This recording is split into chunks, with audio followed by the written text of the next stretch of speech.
Okay, how's it going, everybody? I hope you're all doing well. Okay, well, so in this episode, I thought I'd try to say something about one of the most famous philosophical quotes, and it comes from the French philosopher Rene Descartes. What Descartes said in his work, The Meditations, is this. He said, "I think, therefore I am." Okay, so what does he mean by this exactly? Well, in order to answer this, I think we need to back up a bit and try to see what it is that Descartes is up to in the Meditations. So, most fundamentally, what Descartes wants to do in this work is to try to establish what can be known with absolute certainty.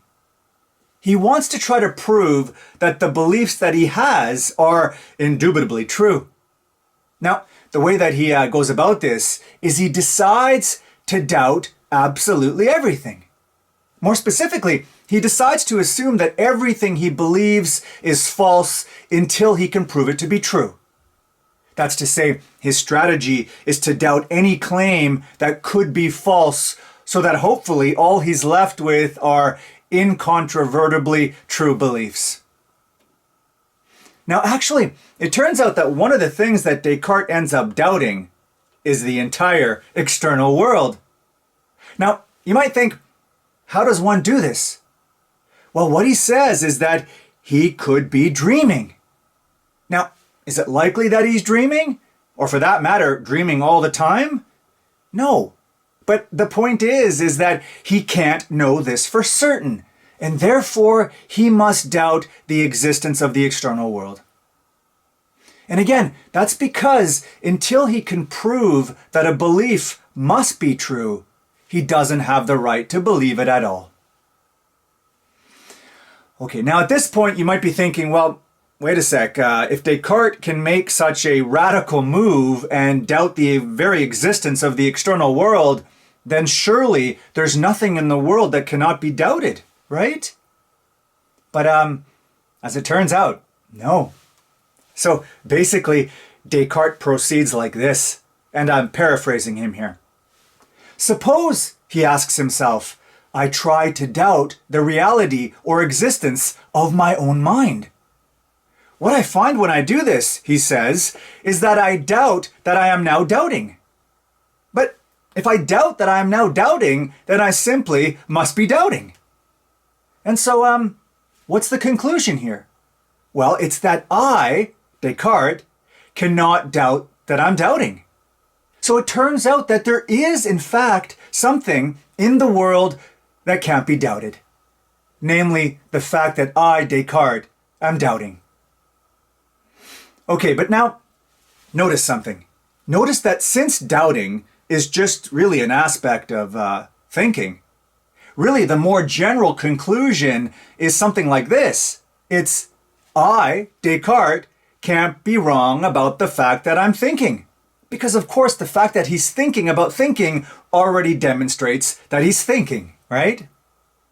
Well, okay, so it's from all of this that we finally arrive at Descartes' famous quote, I think, therefore I am. To think implies the absolute certain knowledge of one's existence. Or to put it another way, maybe, thought requires a thinker, and this is something that can be known with certainty. I think, therefore I am, is a statement that just can't be doubted. Okay, now notice something really important in all of this. It's not something that I've explicitly said or anything, but it should be pretty apparent. It's this. According to Descartes, what we are, or who we are, is not a physical body, but rather it is pure consciousness. We are an immaterial thinking thing. Our soul, if you will, is a thinking immaterial substance.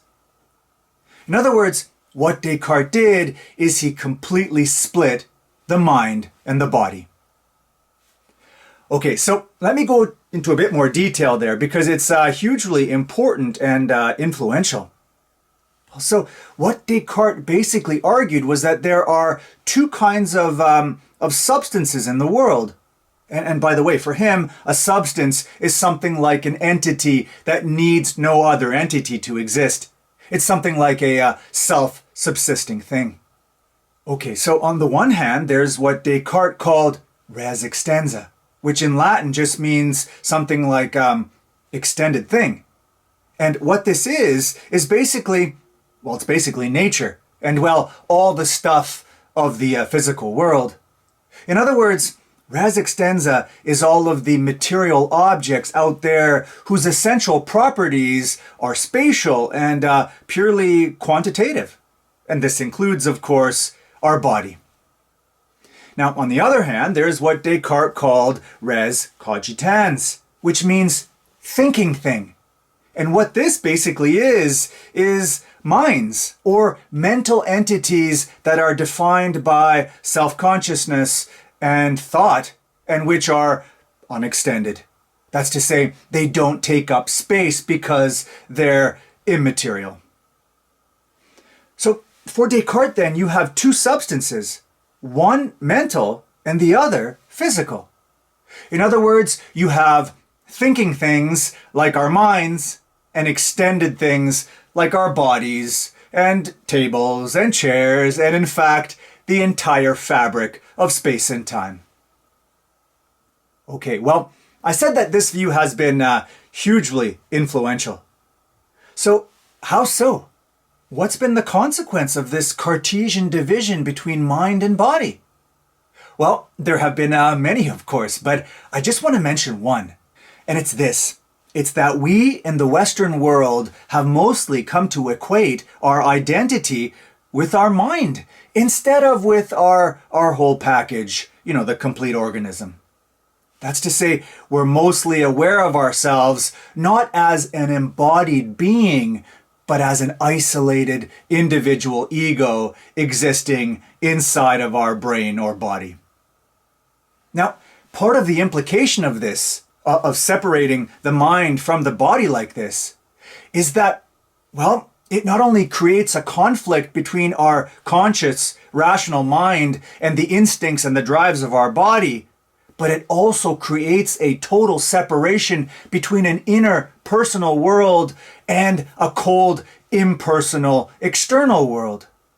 I mean, when you rule out the external world, you're in effect blocked or shut out from it, right? Nietzsche once said something really pertinent here. He said that the soul is only a word for something about your body, and that there is more wisdom in your body than in your deepest philosophy.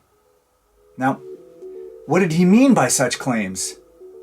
Well, what he meant by such claims is that who we really are is ultimately a combination of our instincts and feelings and drives. The sorts of things associated with our bodies and with the more unconscious aspect of ourselves. So, according to him, we're not at all independent from our bodies. No, far from it. In fact, we're animals through and through. I think this is an important corrective to Descartes' view. What Nietzsche is trying to get us to see is that the intellect or consciousness is not the only or the most important feature of who we are. And not only that, but what he's saying is that our body is more in touch with what is best for us than our conscious mind or ego could ever be. And, why wouldn't that be the case? After all, our bodies have been immersed in a world for 6 million years. I'm pretty sure they've picked up a thing or two along the way. Bye for now.